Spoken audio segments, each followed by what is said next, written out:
Okay, welcome back, everybody.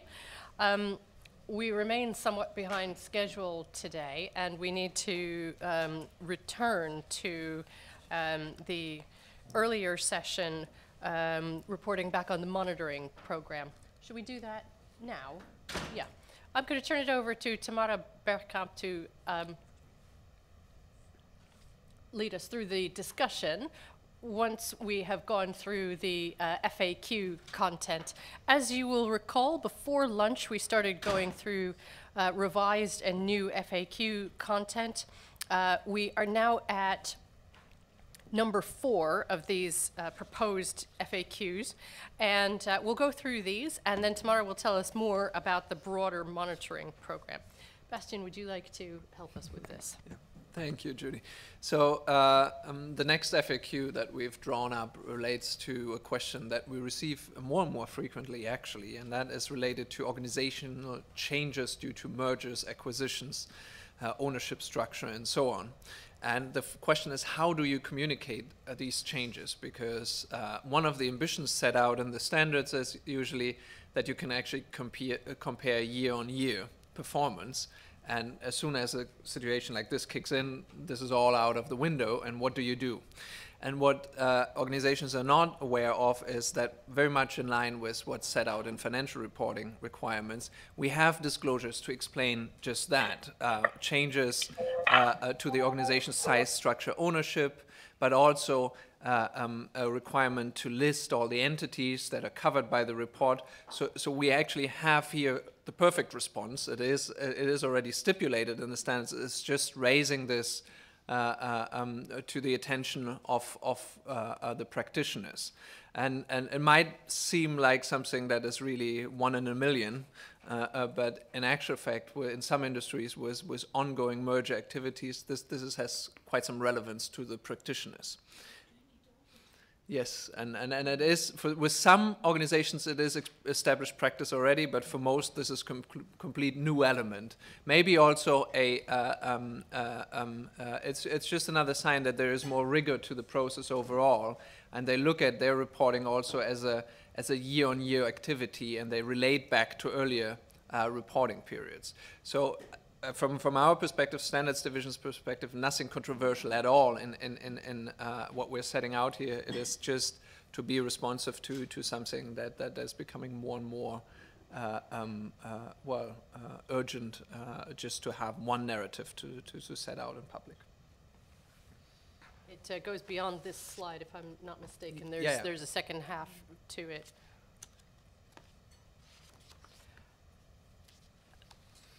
Is there any discussion of this particular FAQ at the moment?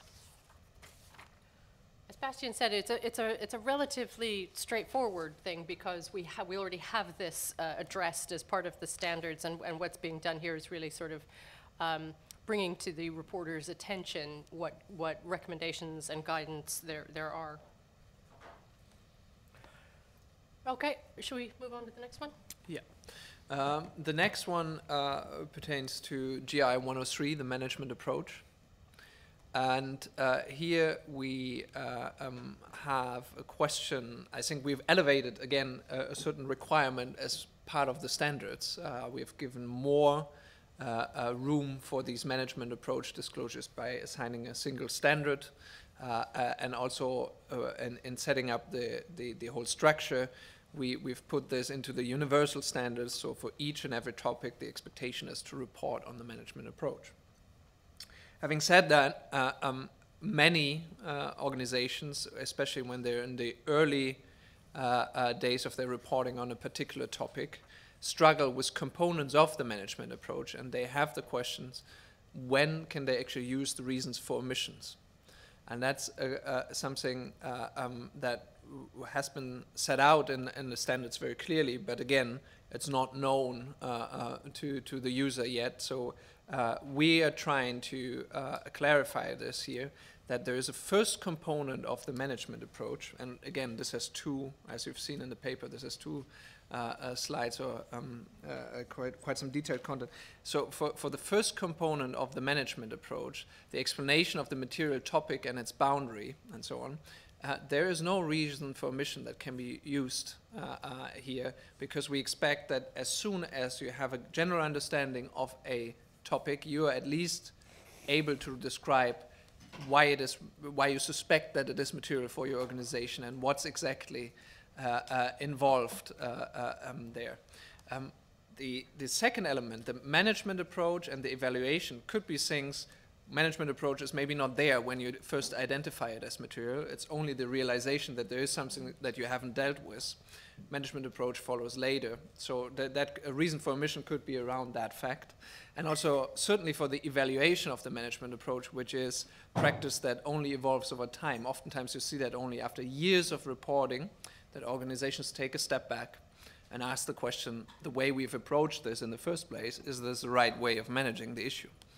And so we're setting out here as clearly as possible, we hope, that reasons for omission are permitted for the second and third component of the management approach. But what is expected, very much in light also of this idea that reporting is a journey, and you have to acknowledge which are the material topics, that you start reporting at least an explanation on why a certain topic is material to the organization.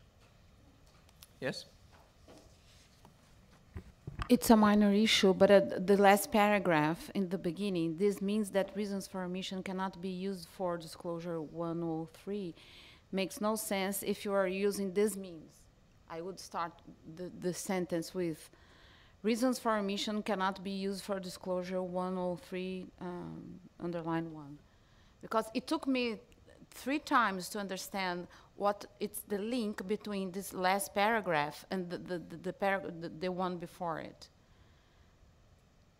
It's a minor thing, but we are conveying that you can use reasons for omission for both, but not for the third one, right? Mm-hmm. So in fact, the first one. So that's 103.1. Yes. So I would suggest to erase this. This means and start the sentence with reasons for omissions cannot be applied to. Okay, yeah. It's quite simple, but it took me time to understand. Kirsten. Yeah, fully supported, because I also had to read it 3 times and still didn't understand it.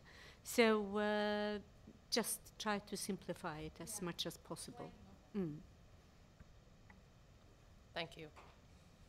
Do you want to go to the second bit of this? Yeah, although it's exactly the same text that was also in the paper. Any further comments? Again, if you have wording suggestions, I would really recommend to take that offline. This can be implemented. I don't see, as long as there's not content change, then we can take that certainly into. Kirsten. Just that this too was very difficult to understand. So. Which element of it? Well, actually, the whole thing. But this is language, of course, but it adds to the confusion. In the second paragraph, second sentence, it says that organizations shall report on the required management approach requirements where they exist. However, reasons for omission are permitted, and the shall and reasons for omissions are permitted. They don't really hang together in my head. Okay, so, yeah, we can have a look at that. Yeah.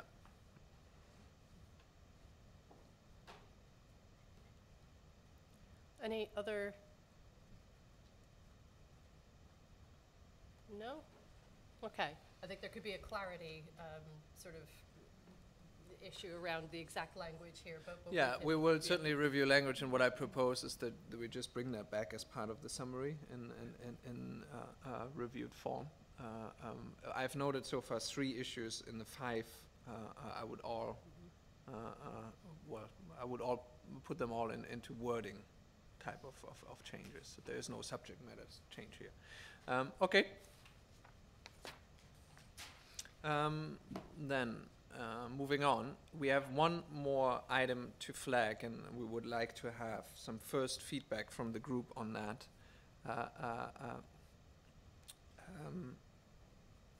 We're looking at the GI standards glossary. And we increasingly receive the question to what extent it is actually a requirement. And that relates to the way we've set it out as a reference point for all the standards. And preparers ask, and preparers and also those, I think that's probably more the group that is actually asking. Preparers ask and assurance providers ask the question, to what extent do we have to apply these definitions in using the disclosures? So there is a certain level of freedom that was there in the past, because there was really no stipulation whatsoever in the guidelines about this. Also, many terms were not defined. Now we've set out a glossary of terms, and the question is, do we have to, can we only apply this specific definition, or is there room for interpretation, or for that matter, can we use a completely different definition? And that's a more principle level discussion at this stage. We are happy also to look into how other standards are doing this, but just from a first research, there's probably no clear-cut answer to that. It ranges really from saying, yes, this is stipulated and this is what it is, to making very many exceptions depending on the specific term. And it can be all of that, a spectrum of approaches.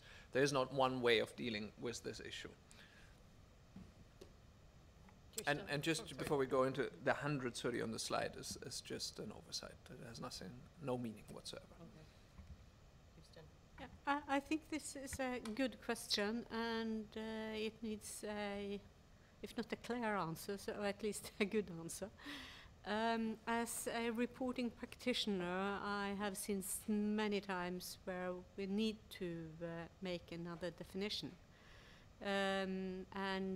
That might be because the reporting framework is not good enough, or because it is too general, too generic to fit every purpose.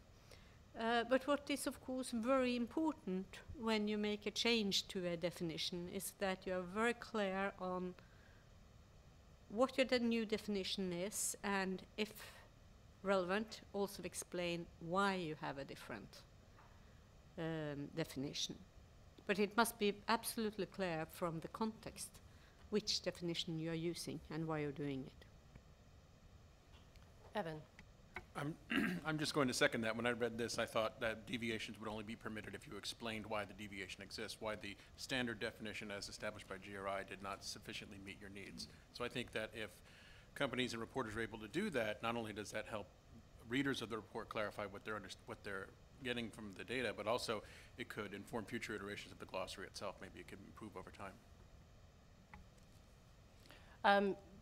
Speaking on my own behalf as a member, I actually would feel quite uncomfortable right now in answering this question.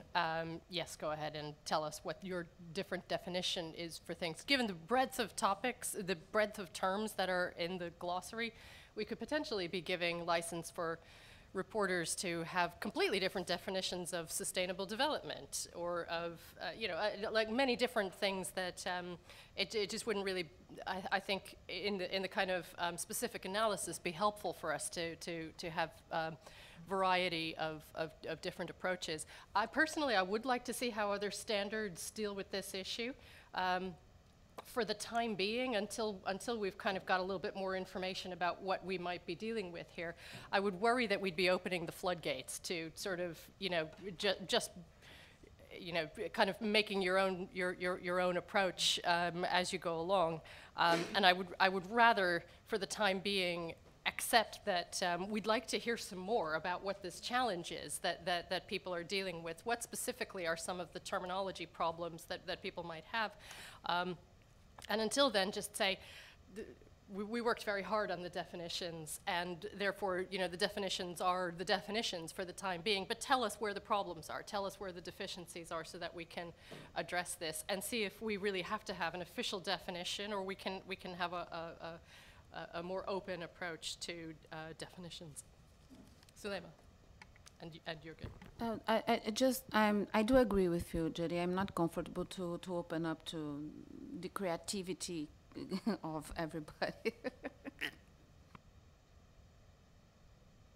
Well, I'm not a reporting practitioner, but even if an organization says very clearly why they apply their own definition and explain that very much in detail, I still find it very dangerous to give it free, to open the space, to call something different still in accordance.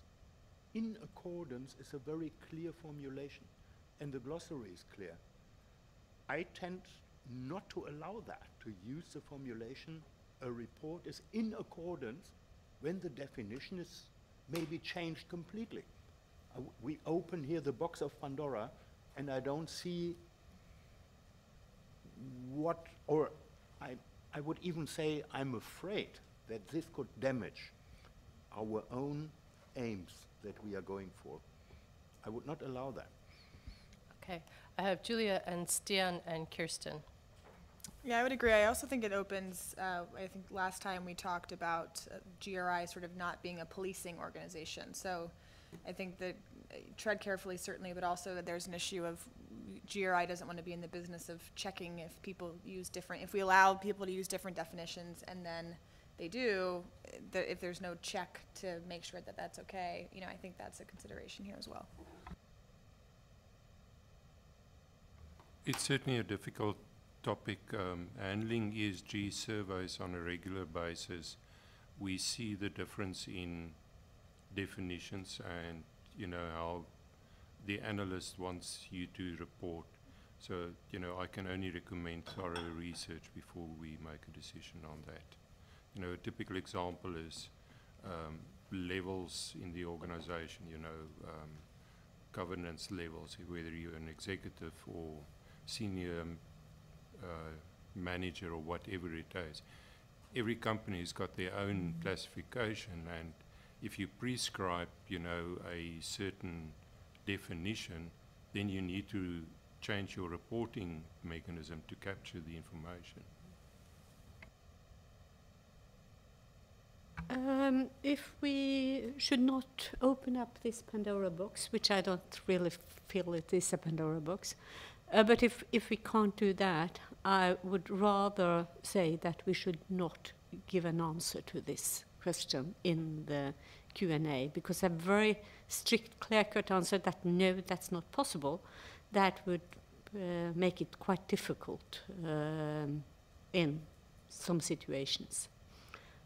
For instance, because there are other legal requirements, or there are industry practices that makes it very difficult to use the generic or the general specific GRI definition that doesn't really fit in for that industry. Maybe just one point.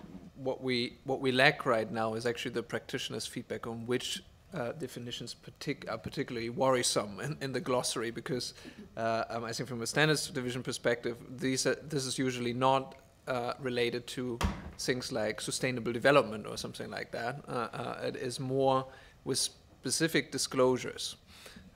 And one discussion I recently had is actually on employee and workers, and there I get very nervous because we've just gone through that exercise to align it with international instruments, try to gather behind a definition that is as specific as it can get. And if we start to weaken that again, most of the disclosures that we've reviewed simply don't make sense, because the scope, and they're no longer comparable. And so that's an issue. What we can commit to maybe as an action item is that we will actually consolidate a bit the questions that we've received, and also think about mechanisms by which we can keep this dialogue going with the practitioners, getting feedback for the consideration of the GSB on definitions, so not closing that, but at the same time also don't open the floodgates, as it was mentioned, because that's maybe also something that would set the wrong expectation at this point in time. To be a bit practical, I agree with Kirsten that very often we need to move away from a definition, sometimes if only just because what is required is not available. But I also agree with Jürgen that allowing that would be opening the Pandora's box, and meaning that then the GSSB standards fall back into guidance and not into standards anymore. The way it's managed, in my opinion today, is that when you have your report verified by an auditor, when you're not aligned to a standard, whether it's an internal standard, an external standard, whatever, you get a qualification. And I think this should be the optimal way of managing it. Being aligned with the standard means being fully aligned, else you get a qualification. For information, in France, a sustainable social and environmental reporting is mandatory, and it is also mandatory to have it audited. One report out of 2 gets a qualification, and it's a surprise to nobody since standards are not yet stable enough for everybody to be perfectly aligned. It's not like financial standards where you have centuries of experience.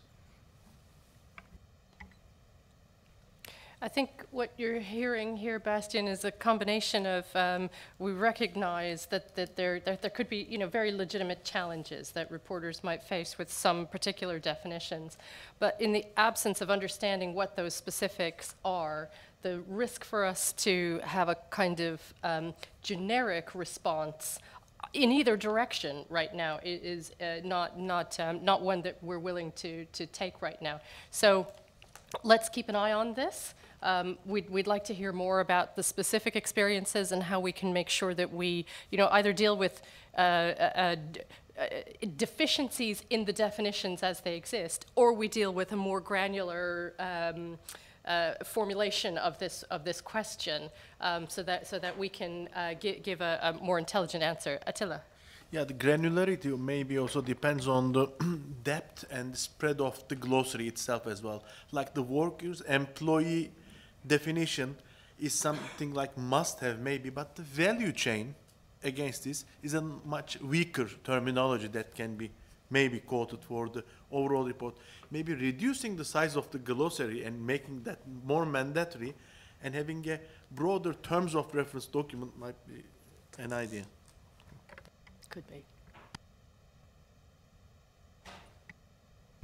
It's not directly related to the glossary as such, but it's related to the standards, and that is when we get too detailed in the specifications. For instance, saying that a tonnage should be given in kilotons, which for some businesses would be very useful. For others, it would be way too big or way too small, which again, we have experienced that analysts over and over again do make errors when they take out information from CDP, because there we can only put one kind of tonnage. I believe it's kilotons. I might be wrong, but it's not the one we are usually using. But the number of zeros becomes so high that they forget at least 1 or 2 or 3 when they take them over. So we have to tell them, no, that's wrong. And so it's about making it more user-friendly in some contexts. Any others on this point? Oh, sorry, Robin. Yeah. I agree with everything that's been said so far, and just sort of get more information. And I'm speculating that at least some of this is coming from sector-specific challenges or differences in terminology, maybe? No. That is also one of the things. I think there are many drivers. It can also be data availability, just like that. It can be the adoption of certain national legal requirements. It's a range of issues, but what they all have in common is that companies decide not to use the definition, and as a result, the reporting is less comparable.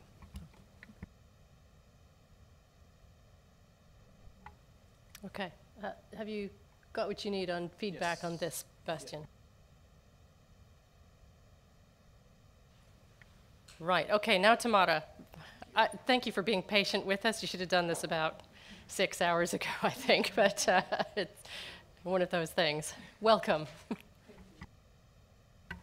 Well, yeah, thank you very much for making this time available to share the first results that we got from the monitoring program. as it was agreed in the in-person meeting in March, we decided to work on certain information sources that are outlined here in the slide. So meaning we worked on the questions coming from the standards inbox, interview with the GRI network, external engagements, information coming and questions coming from those engagements, other sources, emails, what are information. But we also started with a report review. At the moment that we start with this process, we had 36 reports in our small database, and we selected 26 out of them. So we reviewed 20% of the reports that were available at that point. And if we see a little bit the balance of these reports, so we had a good balance in the type of reports, 22 core reports, 2 comprehensive ones, but only 2 GRI referenced. These reports covered 14 different sectors, so we have different approaches in all these reports. The organization size is also changeable. I mean, we have 9 MNEs, 15 large reports, and 2 SMEs. And the regional balance is more or less balanced according to the downloads and the statistics that were shown this morning. So most reports coming from Europe, 10 from Europe, 8 from North America. Asia, probably a little bit less because of the language barrier. All the reports that we reviewed were in English, Latin America 2, and 1 from Oceania. There was just 1 report from Africa, but there was no content index, so it was not possible to review.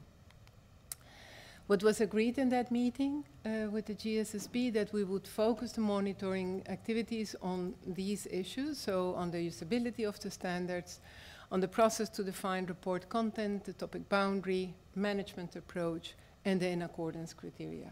I have added the other because through the process we found other issues that we want to share with you.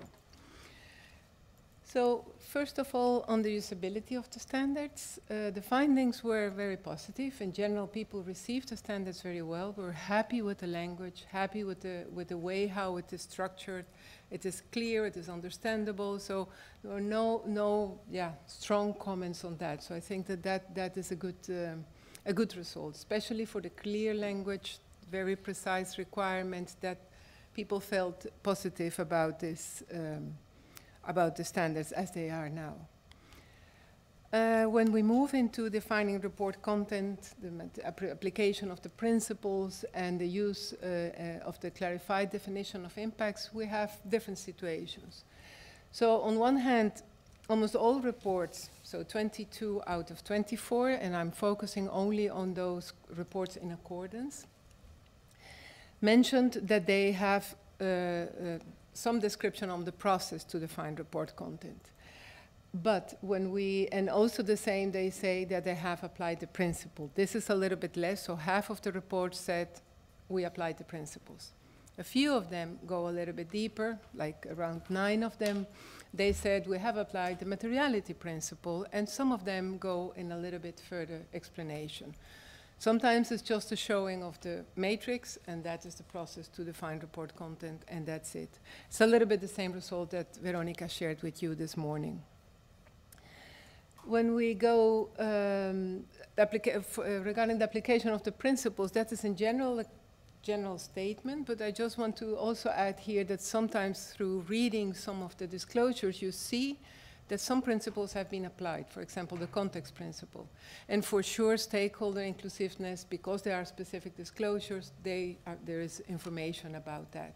But there is no explanation, well, we decided to apply the principles in this way. That description is almost lacked in all reports. When we go to the assessment of the impact of business, so our clarification in the standards, that is more a challenge to find. What we found is that 3 out of the 24 reports reported on the impacts on the business. And at least 11 of the reports clearly reported on the impacts on, 3 reported on the impacts of the business, and 11 reported on the impacts on the business. And the rest of the reports, it was a little bit not clear. Sometimes it depends on how they express it. So these are material topics relevant to our business, so then it is not clear. And also when you see the names of the topics, it's also not clear what they are heading to. And there was one report that combined both in one analysis. So it seems to be that even if some organizations got the clarification of the impact, it's not quite reported. And if we go through the comments that we have collected from different sources, this is one of the biggest challenges. People say this is a change of paradigm. We need to have more clarification on how we then go through this process. This is a big change for the reporting process. Then another thing that we found, it is not always clear if the materiality assessment really informed the report content. So we have an assessment, we have a list of material topics, and when you go to the content index, you see a list of standards disclosed there, no relationship with the topic, sometimes very, very difficult to see if there is a relationship. But good news, some of the reports really provided a clear table.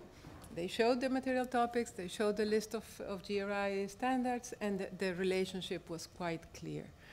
But that is just a few cases. I would say 4 out of the 24 reports. That is, I think, a step ahead. But it is not always clear. It seems to be sometimes that you have a list of material topics and you have a content index where their standards are listed and there is no clear relationship. And based on that a little bit, and also on the way how they identify their what they call impacts, it is not always clear if they're really working on sustainability issues. You see quite often that they talk about impacts on new markets, for example, client satisfaction, this type of things that really more relate to the performance of the organization by themselves more than sustainability issues. And sometimes the naming is very ambiguous, so it is a little bit of a guess when you read what they are talking about. And I will come up then later with management approach to provide a little bit more comments on this. And sometimes the material topics or the topics that they mention are so high level, so climate change is a material topic, yes, but climate change is a lot of things. What are your impacts in relation to the climate change? And that is sometimes still a step that needs to go a little bit deeper. Interesting enough, and it was commented this morning, topics not covered by the standards are reported. And in most of the cases, they are topics that relate to the sector disclosures, but there are also other topics that are covered by the standards. I just want to also clarify that we did this review based on the content of the content index. It is very difficult to go in depth through 400 pages of a report to find information. So the rule was we go to the content index, we check the pages. Sometimes you can go a little bit deeper, but basically on the information that is provided in the content index. But topics were reported and were reported also included in the content index. Welcome. Are there any questions before I move to the next slide, which would be like the proposals that we are giving or bringing to the table? Judy, maybe you want to ask? I think before we move on, I'd just like to acknowledge that Dwight Justice has joined us. We hope you're well. Thank you for making it. Kirsten, would you like to make a comment? Yeah, just a short comment. It's interesting observations you have done. Some of them are material to the work we are doing. Some, for me, are more clearly observations. It's nothing wrong about that a sustainability report or even a GRI report includes things that aren't covered by the standards. But there are good reasons for including also other things. For instance, what is said here about customer satisfaction, which is a requirement by, for instance, the Dow Jones Sustainability Indices. So then it's probably natural for some reporters to include also that kind of information. Any others? Thank you. Thank you for the clarification, Kirsten. So based on these findings, what we bring to the table is we're proposing to go a little bit further in the research on how organizations are defining report content and also how they're applying the materiality principle. And when we went through the analysis, we see that they mention the materiality principle, but both criteria related to the stakeholder opinion and the impacts of the business, they are not always part of the analysis. So I think we should go a little bit, or that is our proposal, to go a little bit deeper to really check on that. What are the findings? And that may help us a little bit to develop further guidance. We think that an important source of information that we haven't used so far, or at least just in a small piece, is to conduct interviews with reporters, as my colleague this morning explained, so we can learn a little bit more sometimes from the reason behind some of the decisions, and also try to understand whether they're really understanding or focusing on things. And that is part of the proposal, to work with that new element in the next level. And as I said, well, this could be input to develop a little bit of more guidance on the materiality process further. Shall I continue, or do you want to? Would you like some discussion of this particular proposal right now? Shall we do that then? We'll pause here and we'll just take any kind of thoughts that people have on this proposal to extend the research into these topics with the view to develop guidance on defining report content and applying the materiality principle. Julia. Yes, I think this is great. I know we talked about last time, especially out of the US, the questions and concerns about the materiality principle and confusion. So I think it's a good thing for GRI to be doing, additional research and consultation, just even to give reporters that confidence that GRI is listening and cares about their views. So I think this is great. Kirsten. Yeah, I think this is very useful work, and it should be continued within the resources of the standards department, and I really appreciate to have regular updates on your findings. Sulema. Just being sure that I completely understood that the further research will take into consideration consultation and interviews, because then I agree with Julia, it's worth. But further research only by secondary data, no. Thank you. That's included. That is intended to be included. Kent. Yeah, I definitely support this. The more we look at these reports and analyze them, I think the smarter you become. I'm kind of wondering, there probably does need to be additional guidance on materiality, but I'm kind of wondering what the form of that would be.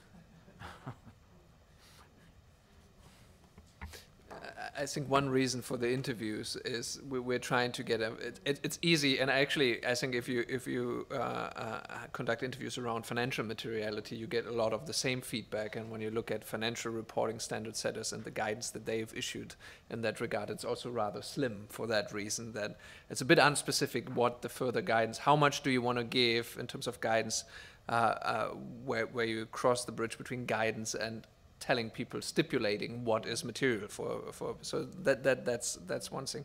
But there is also, I think, from the overall, and we will come back to that in a moment, from the overall engagement, one thing we see, it is related to the struggle of organizations to conceptualize that other perspective, the perspective of having impacts on others. While traditionally they work out of a mindset, whatever happens in our context has implications for us only. That's the traditional, and it's this other perspective that they're bringing, and not for all sectors. There are some sectors, again, that have really advanced in developing together an understanding of what the impacts on others are. But for most sectors, this is absent. And what they're getting right now as a market response are things that are still looking at the perspective, like we just had with the TCFD, more impact on the organization. So they lack reference points and that's a very steep learning curve for many, especially when they start this on their own. They don't have industry associations moderating this process. They don't have stakeholder engagement processes with the wider industry to learn more about the issues that others see with a particular business model. So I just wanted to put that out there, that this is a consideration in this context as well. Okay, I have Jürgen, Kirsten, and Robin. Well, I think the two proposals have to be supported. That is very logical. A little comment on the overall report that you gave. When an organization reports on the impact of its activities on the business or impact of the business, that makes a fundamental difference. Also in the sense of the standards we are defining. In that sense, one could even conclude a report is not really, to formulate it diplomatically, it is maybe unclear or vague, not to say really wrong. It's not what we mean. Of course, we cannot tell an organization what you are doing is wrong. This is not the successful way of handling the subject. But doing an interview with an organization could be, well, you cannot do interview with all organizations who submit a report. Of course not. But sometimes it could be a diplomatic way to raise awareness by asking questions. Why are you doing it this way or in that way? This way you can indicate that what they are doing is not exactly what the GSSB wants them to do. But I don't see that there is much more possible than this. Anyway, it remains dissatisfying when an organization reports on the impact of their activities on business instead of business. I find it dissatisfying. Anyway, little we can do about it in practice, I think. Kirsten. I think also in this context it would be very useful to get more concrete examples on how organizations do report, which could improve our understanding of it. For instance, the claim here that the organizations have reported on the impacts to the business. That would vary in many different contexts. In some cultures, and depending on the maturity of the reporting organization,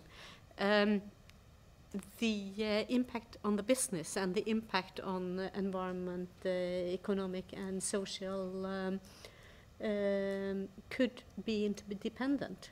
And we don't really understand the difference between those.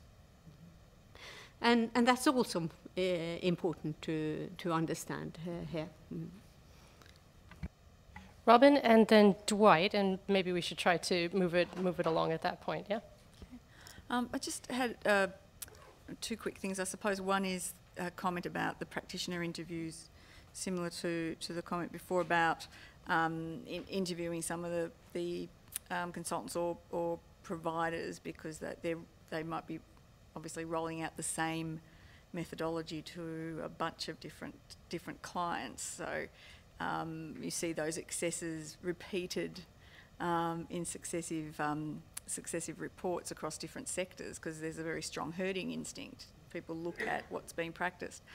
And the second thing on the defining report content is how this also relates to sustainability context as a reporting principle. So before we sort of go into materiality, a broader thinking around sustainability context, who, in terms of an organisation, who you are, what you do, where you do it, and who you do it with, is quite indicative of what your sustainability context is. And I think that's an area where there's a bit of a paucity of thought and consideration and practice amongst reporters, which makes materiality even more nebulous and puts more pressure on the materiality principle, because they haven't thought through the context to start with. And that's just my thoughts. Dwight. I'm not going to pass up a chance to repeat something that I've said, and it's been one of the biggest themes that I've had for all of you who have known me, which is the distinction to be made between the sustainability of an enterprise and sustainable development. And the problem is there is always a desire to align the sustainability of the enterprise with sustainable development. But even when they are aligned, they're always two distinct things. It's not the same thing, even when there is a happy coinciding. And I think that part of the problem is in the CSR world, they don't make this distinction, and they sort of encourage everybody to, for the business case for sustainability then becomes the case for a sustainable enterprise, and then if there's something that fails that, then they ignore the broader societal interest, and this is a big problem. GRI has a big role to play in correcting this idea. The other theme I have is that this also reinforces is there is a distinction to be made between financial reporting and non-financial reporting. And some of the things that are important in financial reporting are not as important or as essential in non-financial reporting. And one of those things is quantification, for instance.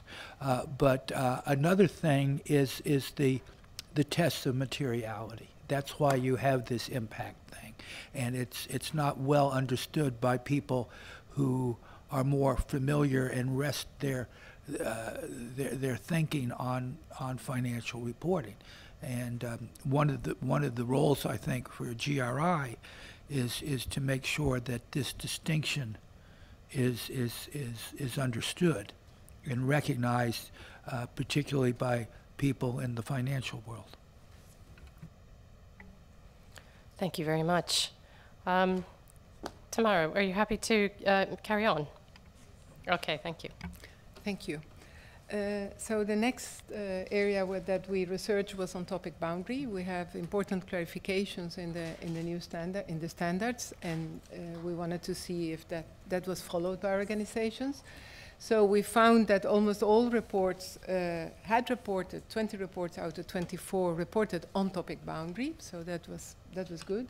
But when we go on the way how organizations are understanding topic boundary, you find many different approaches. So going from internal stakeholder, external stakeholders, inside, outside, geographical location, and there is not a clear understanding on what the definition of the topic boundary is.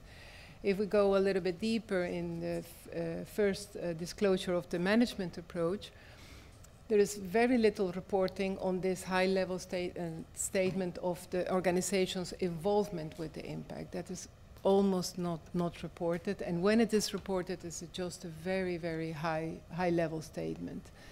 So, yeah, there is still seems to be that this is not a concept that people are understanding in a deep way as intended.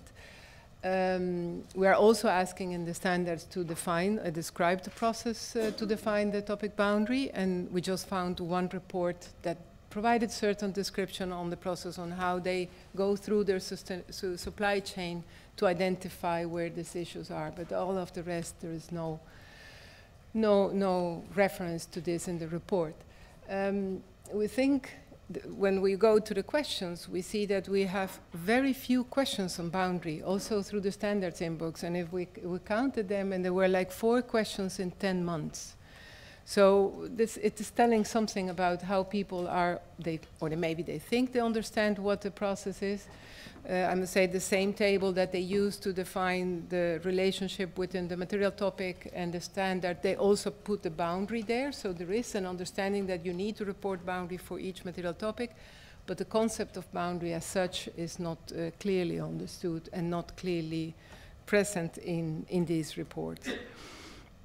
So based on these findings, we also suggest, oh, sorry, I should ask first, do you have any other questions on this, Judy? Not so far, it looks. I think carry on.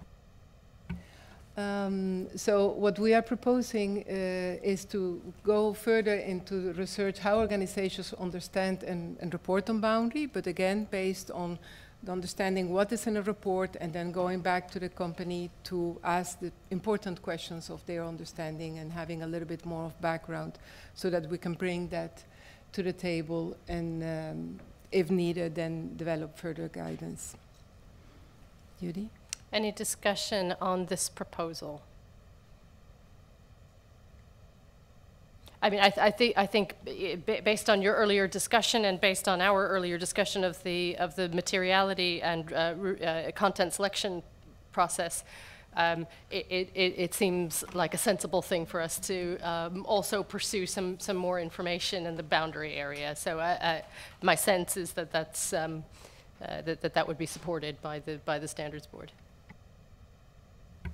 Thank you. And then maybe what I will do, or we will try to do, is to provide more concrete examples on the text that we are finding in the report, so that you can also make your own opinion on our findings. The next important area is the management. And if possible, also give examples of good, what you regard as good practices. Because Sure. that might make it even easier for us to to do the standards in the best possible way. Yes. Most as user-friendly as possible. For sure, yeah, we can provide the range of examples that we found. Unfortunately, in some cases, it's difficult to find what we say, wow, this would be the perfect reporting process. But as Bastian mentioned at the beginning, this is a journey, so things need to develop with time as well. So if we go to the management approach, it is interesting to see that in comparison with the past, management approach is more reported. So in the content index is clearly mentioned, and in many cases related to the topic-specific ones. So that is, I would say, good news. People got the message that is the purpose. Whether they have combined the management approach for a number of topics or not, and we will talk that a little bit later. When we go now to the specific disclosures for management approach, and talking specifically on the first disclosure that asks for explanation on why the topic is material, and this is the only disclosure that where no reasons for omission apply, so it is a mandatory disclosure. This is one of the less reported disclosures. It was difficult to find explanations on why the topic is material. Through our research, we covered 72 different topics in these 24 reports, and only 11 reports, in 11 cases out of these 72, there was a type of explanation on why the topic is material, but then in most cases it relates more to why it is important.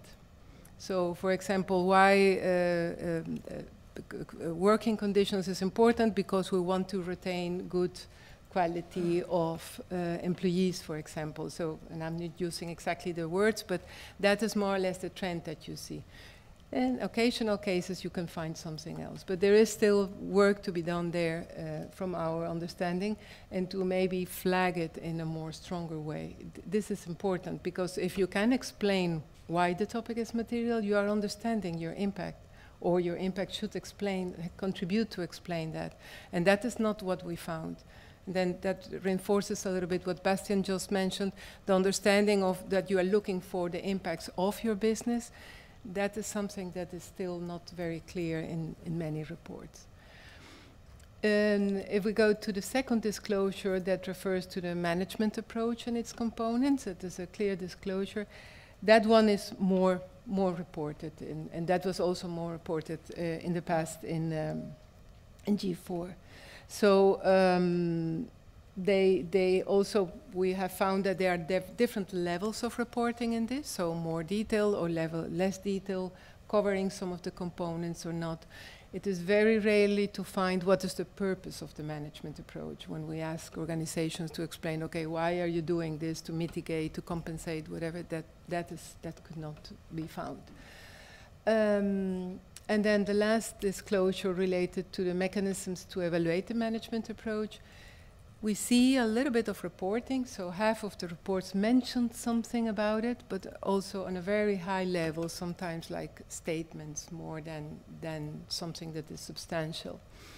But there is still a few of them try to explain a little bit more what are their, maybe not so much how they're evaluating the management approach, but what is the result of their performance, and that might be a first step to get to there. Last but not least, we wanted also to flag that organizations are combining management approach in a good way. I mean, combining management approach for emissions together with energy, for example. But sometimes, and I would say that is half of the cases where there is combination of that, the combination is being like a little bit difficult. 3 of the reports, for example, they provided just one management approach for the full report, and the others combine, topics that you may not find that they can be related. But it is up to the interpretation of the person that goes through that. I don't know if you have any other additional questions on this part. So on that last one, Tamara, I mean, we did leave open the possibility that reporters could report a single management approach across the company, if that makes sense. We didn't see a reason to stipulate that they needed to be distinct. Is it your view that the way that they have been done in practice doesn't necessarily give the kind of depth or range of information that is needed across the topic spread? Yes, the point is that if they are combining the management approach and they need to explain why the topic is material, for example, it is very difficult to explain why the topic is material for emissions than explain it for the social impact local communities, for example, just to provide one of the elements. The other cases that we have seen is that it relates to the description of the management approach, the statements are so general that it can apply to anything. And then the substance of the information is like, less relevant to the reader. Let's put it like that. Okay, thank you. I see a couple of nameplates going up. Jürgen? I had only this question of understanding. Do I understand you well when you say high-level statement? You want to indicate it doesn't mean anything?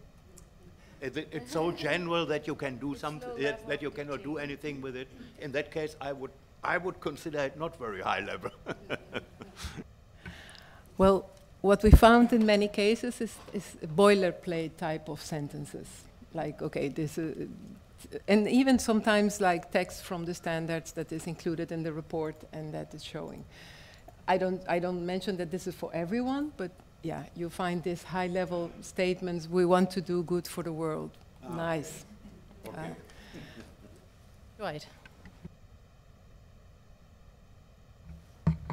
I just wanted to use this discussion about boundaries and the management approach to note that there is, I think this is very important, and we need to do this work, and we need to elaborate on this further. I just wanted to note that that in the terms of reference for the GRI Technical Committee and Human Rights, within the scope, it wants to, this committee would consider how the concepts in the UN guiding principles might be expanded in other areas of the reporting guidelines. And it's precisely in these 2 areas of boundary and management approach that concepts such as due diligence and business relationships and the relationships of the reporting organization to adverse impacts by causing or contributing to or being linked to,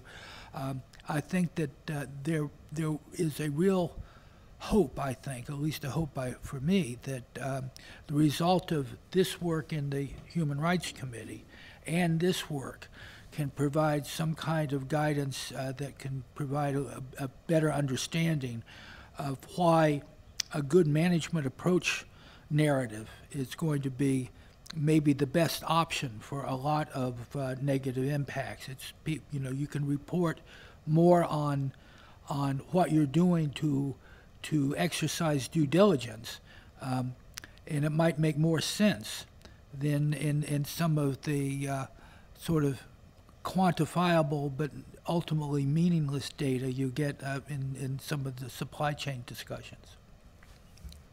Thank you for that. Any others? Carry on, Tamara. Thank you. So what we are proposing to the GSSB is that we go deeper into this research, and especially on 2 areas. So On one hand, on how organizations are reporting on GRI 101, meaning the explanation of why the material topic is material and its boundary, which relates a little bit with the previous research. And on the second one, how organizations are combining these management approach. So to understand and also asking questions to the organizations on why they made those decisions.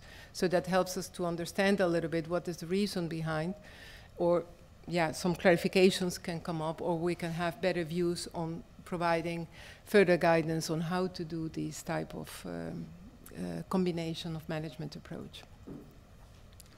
Discussion on this one? I think for me, just picking up on Dwight's point, I mean, maybe we could just simply note that there is relevant work being done by a technical committee, hopefully in the near term, that will shed some light on some aspect of this. And we wouldn't want to kind of study these things you know, in a vacuum. We would want to kind of bring them together. So maybe if we can just keep an eye on the sequencing and timing of things to make sure that we can benefit from whatever the breadth of work is that's being done across the standards division on this.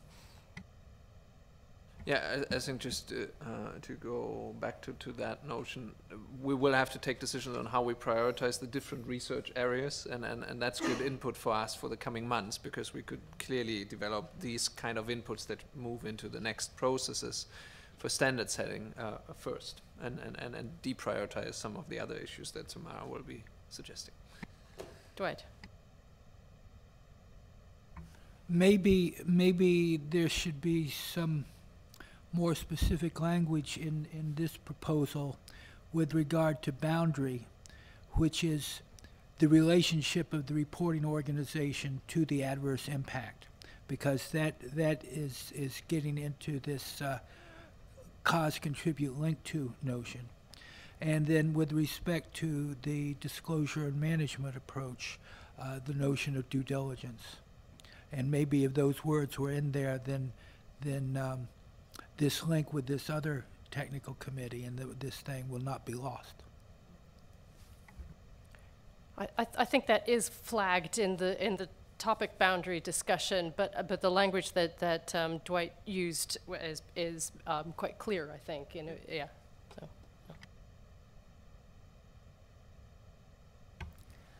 Okay, then after that we also went through the analysis a little bit of the in accordance. I must flag here that the in accordance that we analyzed was based on the content of the content index. So trying to follow if all the disclosures were reported, all the management approach were included, so that we really it's not the completely all the requirements that we have explained in GRI 101, but that would mean a completely type of research.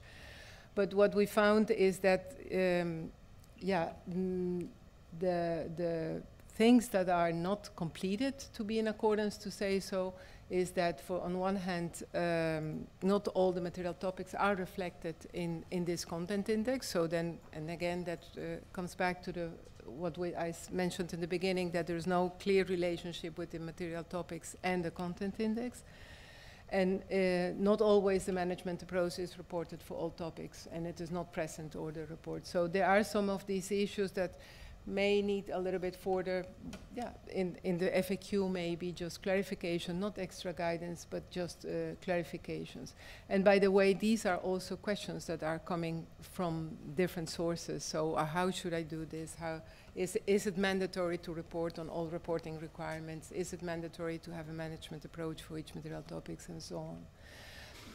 The first point relates to the wording of the claim, and we have paid a little bit of attention on this, and what we found is that for half of the reports, they are following exactly the wording that we are asking in the standards.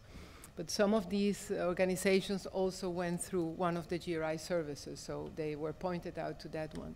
The other half of the reports, they have different variations on the claim. So sometimes it's just a small wording, but the sentences reads exactly the same. And in other cases, it really brings to a very creative statement that tries to say it is developed in accordance with the standards option core, but with many other type of wordings. And this is an issue that, yeah, we are being a little bit strict on this, especially when organizations go through the services, and we're flagging this. But there are other issues related to that, like, for example, if the document has been written in a different language and then brought back to English, maybe they are not using exactly the same wording, just to use an example. So this was a point of open discussion for the GSSB to think about. Are there any questions on this area? No? So, oops, I think I did something wrong. Oh no, there it is. Sorry. So, yeah, for what we are proposing is to do a little bit further research on the implications of the use of these claims and the change and the variations that we have, to see whether we can bring a more clear image on what are the different ways of approaching the claim, and what may be the implications of following the exact claim or not, for your discussion. And yeah, continue a little bit while we are going through the research, through the other elements, to check whether organizations are applying their in accordance rules, to say so, especially when it relates to the identification of material topics and boundary and the required disclosures, including management approach. Shall I give it over to you? Kent. I'm just wondering about these, you know, there's these companies that you license somehow to do GRI training. Deloitte, for instance, I took the training from Deloitte. You know, if these problems were disseminated, is there some way of disseminating this information that these are the problem areas? You know, just think about that for the, you know, now you know these are specific problem areas, but you've got people out there doing GRI training. They ought to be pointing, you know, being a little bit more, spending a little more time on these particular issues, I guess. So all training partners are aware of the FAQs and that we're constantly developing these. But it is a good point that probably the feedback loop is not very close, in the sense that we don't engage them through updates on what we are observing in practice. And that's something we could probably institute. I'm not sure how quickly you would see a change in the materials then, but giving them the background that these are things that we are observing, and then asking them to put emphasis on certain elements, that's certainly a good suggestion that we can look into. And it would actually flow naturally from the engagement that we do, also to come to these kind of conclusions, because one of the prime stakeholder groups that have a very close connection to the practitioners are the training partners. They see very many people moving through their processes. So it's something, an action point for us, yeah. Any further discussion?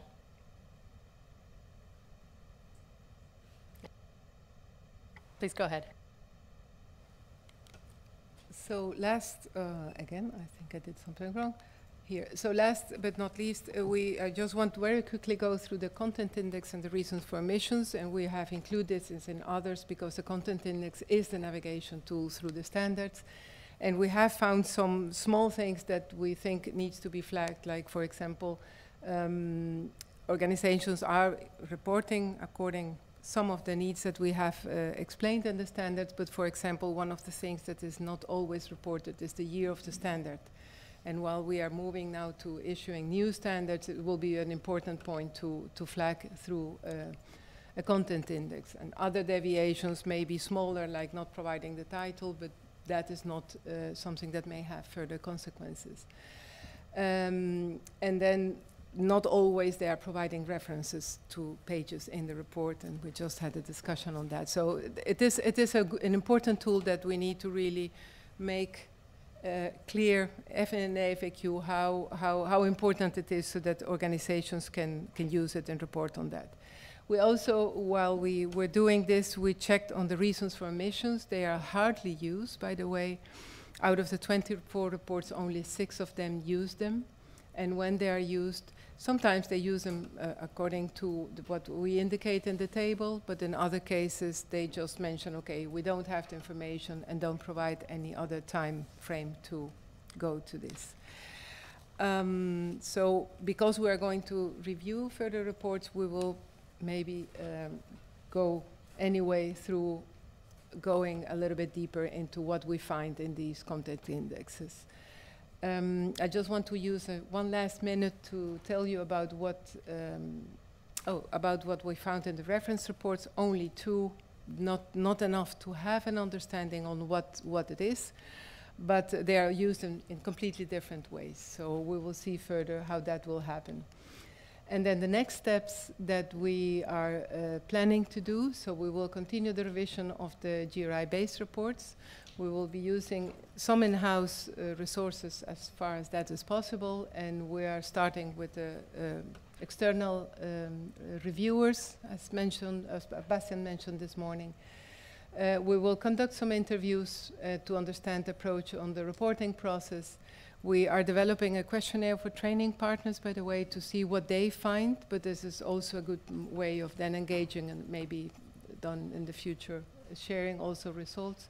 And our purpose is to monitor all the network that we have and to see what are the important issues or trends that are coming up through the standards.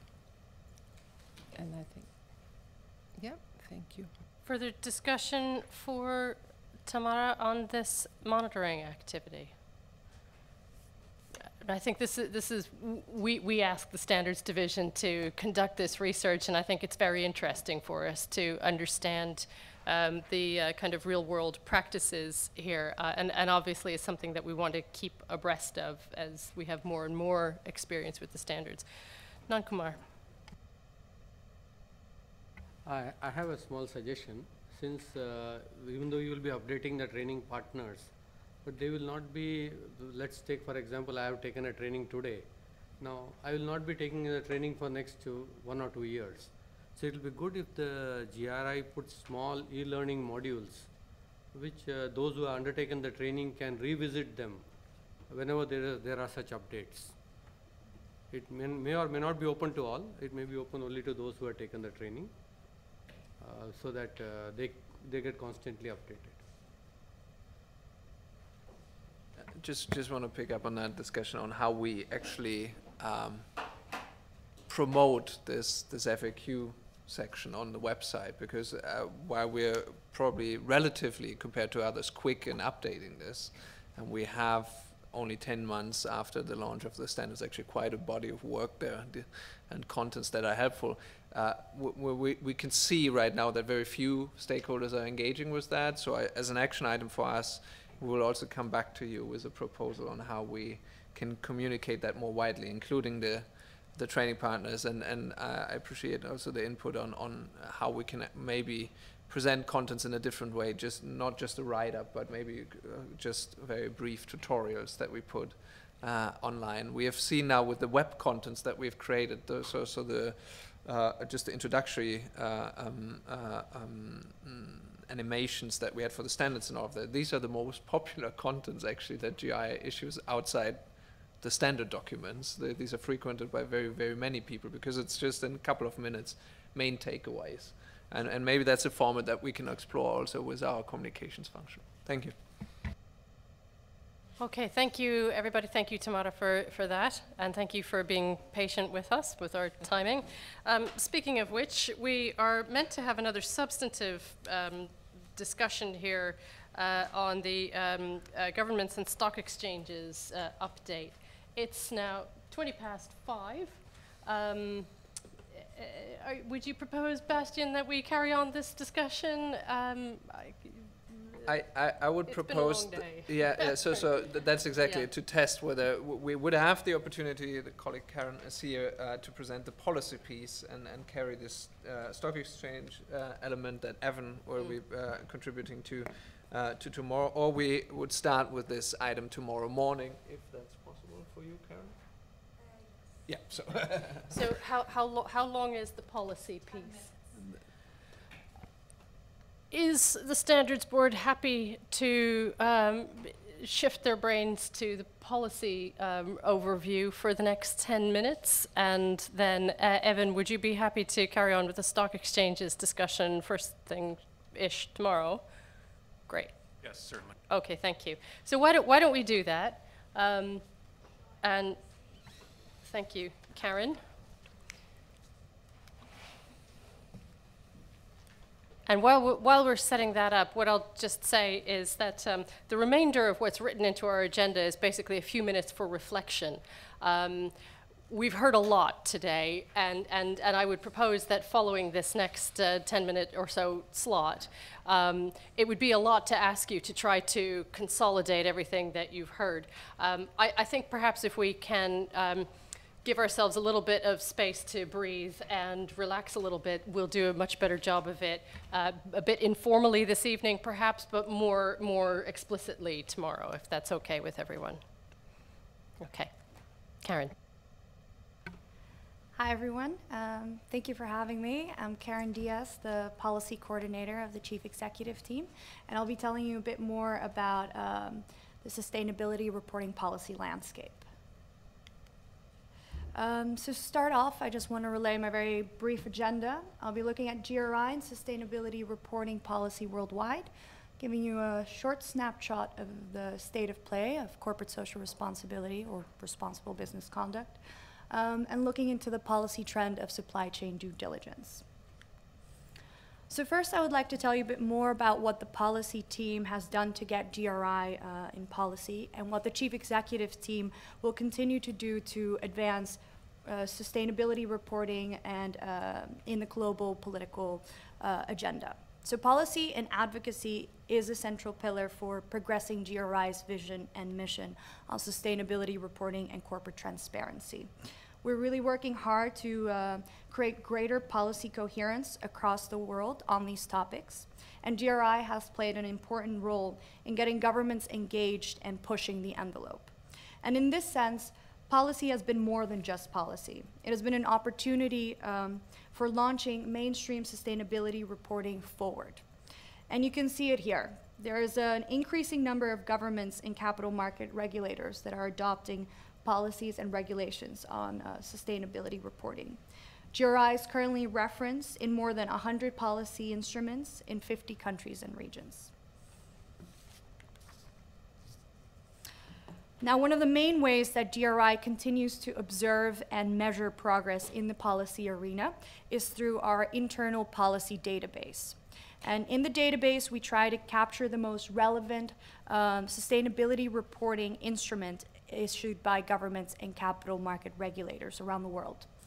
GRI started capturing this information since 2012, so it's not exhaustive, but it is representative of the most important instruments. And a few examples of the policies that we are in the lookout for are national action plans on CSR or RBC, business and human rights, corporate governance codes, guidelines and guidances on encouraged disclosures or disclosure requirements related to sustainability. Also legislations creating reporting requirements for sustainability-related matters that increase corporate transparency, as well as capital market listing requirements or recommendations by governments and capital market regulators within the scope of corporate transparency. And we look for both voluntary and mandatory policies. Here you see a few of the highlights from the database. We have 430 policies on transparency and sustainability issues worldwide in over 70 countries. There are around 260 mandatory and almost 170 voluntary sustainability reporting instruments. And we have about 35 upcoming policies that can potentially reference GRI. So in this process of finding policies, we also try to capture how GRI is being referenced. And there are a range of approaches used by regulators, from requiring the use of GRI to considering reporting according to GRI as automatically complying with the policy, recommending, or mentioning. So based on our publication Enabling Smart Policy, here you see an overview of these approaches. Next to each approach, the figures represents the number of policies we have in our database with these types of GRI references. And you can see that the population of the types of references are still highly concentrated in GRI mentioned, but we've made great progress in shifting towards GRI recommended.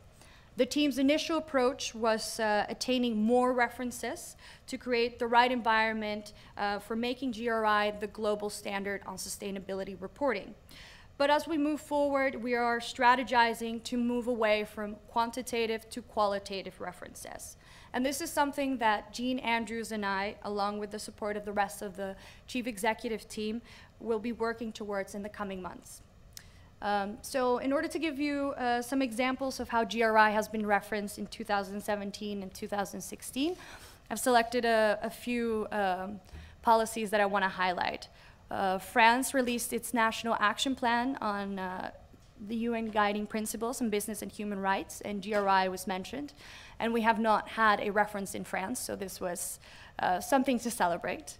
NASDAQ released its ESG reporting guide for its Nordic and Baltic markets, and GRI was recommended. This was high exposure because it was released in 7 different stock exchanges. And in 2016, when Denmark transposed the EU Non-Financial Information Directive, it applied GRI reporting as an auto-compliance with the regulation. So to continue this dialogue about policy, it is important for you to understand a bit better what the principal initiatives of 2017 are that continue to support a corporate social responsibility on a more political level. The issue of private sector responsibility continues to gain momentum, and there is a growing emphasis on supply chain due diligence, non-financial reporting, and long-term growth. That is really changing the way companies and businesses need to communicate on their social, environmental, and economic impact. So I'll briefly run through these. The UN Guiding Principles on Business and Human Rights were the first universally accepted framework seeking to mitigate corporate-related human rights abuses. And although they were adopted in 2011, it's only been in recent years that we've really seen an uptake of states implementing the guiding principles, some going as far as creating legislative policies. But I'll be discussing that in a little bit later. The 2030 Agenda for Sustainable Development, the SDGs. It is important to highlight in this context, but I believe Tim has already given you an overview on what GRI is doing on this front. I just want to mention it because governments are really seeking to strengthen their SDG agenda and continue to recognize the need for private sector support. Then this year also the FSB Task Force on Climate-Related Financial Disclosures released their recommendations. But I also believe you've heard in greater detail about this international initiative. So I will just mention that the widespread adoption of the recommendations can really serve to increase global transparency, facilitate mainstream reporting, and advance the quality of reports. Lastly, an important EU initiative is the High-Level Expert Group on Sustainable Finance. It was commissioned by the European Commission as part of their mission to really ingrain sustainability throughout EU policies and have cross-cutting sustainability initiatives. On July 13th of this year, they released their interim report with a set of some early recommendations, highlighting the need to change the investment culture and the behavior of all market participants in order to serve long-term goals and growth. And although the high-level expert group's mandate is quite extensive, corporate transparency and disclosure are at the foundation of EU's sustainable finance project, because it's seeking to empower decision makers with clear, comprehensive, and comparable information that will elevate and consolidate ESG factors within financial choices. In the high-level expert group's interim report, not only did they recognize the TCFD recommendations, but advised as a policy direction for the EU to integrate the TCFD recommendations. We will continue to follow the work of the high-level expert group and really hope to see further strides being made on corporate transparency and better ESG information in their upcoming recommendations, which are expected to come out later this year. Now, backtracking a little, I want to highlight an important policy trend we have been following this year, which is supply chain due diligence.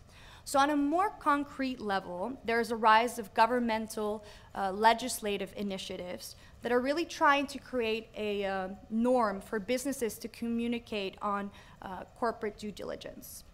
And we see regional and national policies mandating more and more disclosure requirements on businesses' due diligence. I believe that this policy trend has an observable link with the adoption of the UN Guiding Principles. It started with the national implementation of the Guiding Principles, where globally over 30 states have pledged to implement them, many communicating these through national action plans, but now building on the voluntary action set out in the national action plans. We have a few states that have sought out to introduce legal principles of due diligence, as set out in the recommendations of the Guiding Principles. So today's political will to push for corporate respect of human rights is strong, as we can see from the legislative advancements, such as the French duty of care law and the EU conflict mineral regulation that came out this year.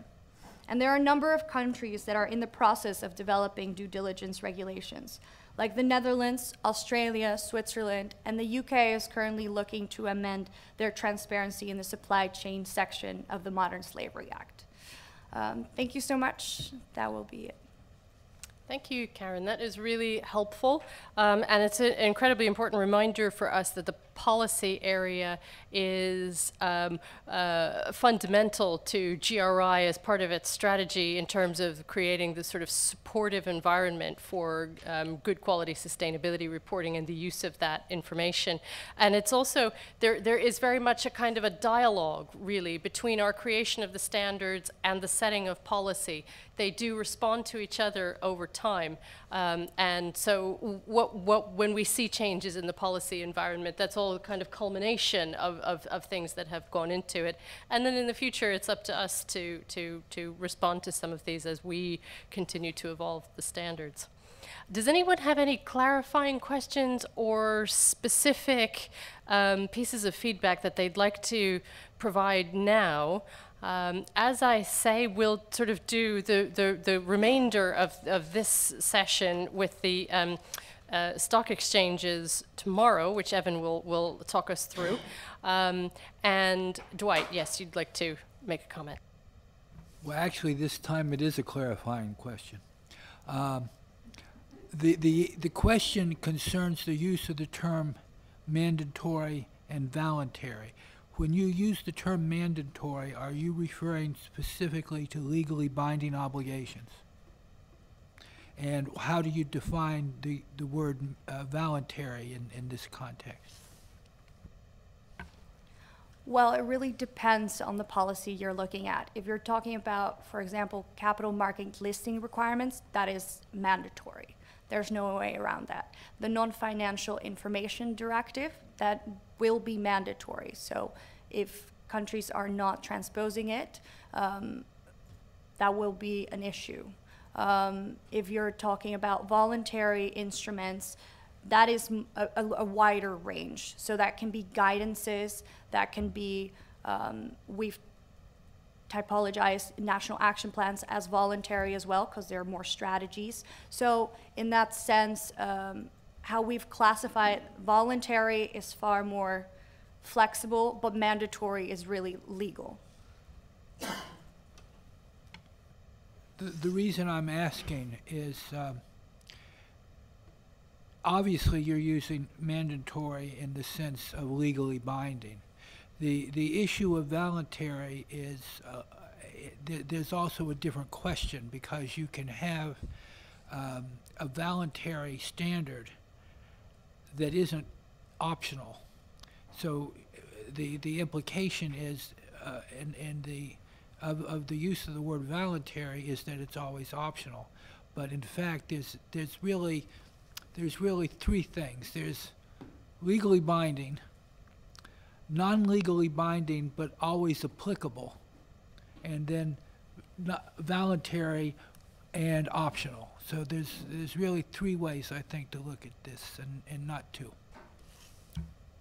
And we're looking at ways on how to improve the way we record data in our database. So that's definitely something that I can bring back to the team and raise. Thank you. Thank you. Sulema. I was thinking about the lists of policies and requirements or requirements made by law regarding disclosure on supply chain and performance in terms of human rights, specifically slavery. And I'm not finding the California Transparency in Supply Chains Act of 2010. I would recommend to include it because it's being reinforced in the United States. It's being used as example of what the state could do in terms of improving the performance of global supply chains. I've just added the most recent ones. We keep track of all the other supply chain due diligence policies that have been produced before 2017. This was more to highlight what has most recently happened within this area. But we are aware of the California supply chain. Can I just add something? It's about the impact. This act, it's making a huge impact because companies that are doing business in California are obliged to manage their supply chain. We are talking about Apple and other big electronic companies.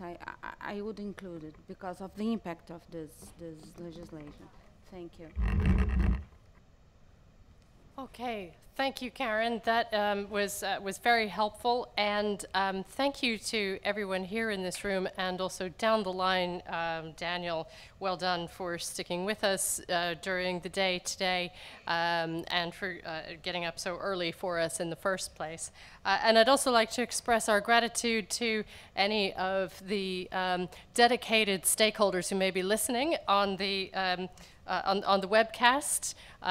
You should be very proud of yourselves for sticking through this discussion as long as you have. We will close the meeting now and adjourn tomorrow at 9 o'clock. We will start promptly at 9 o'clock tomorrow morning. And until then, thank you very much.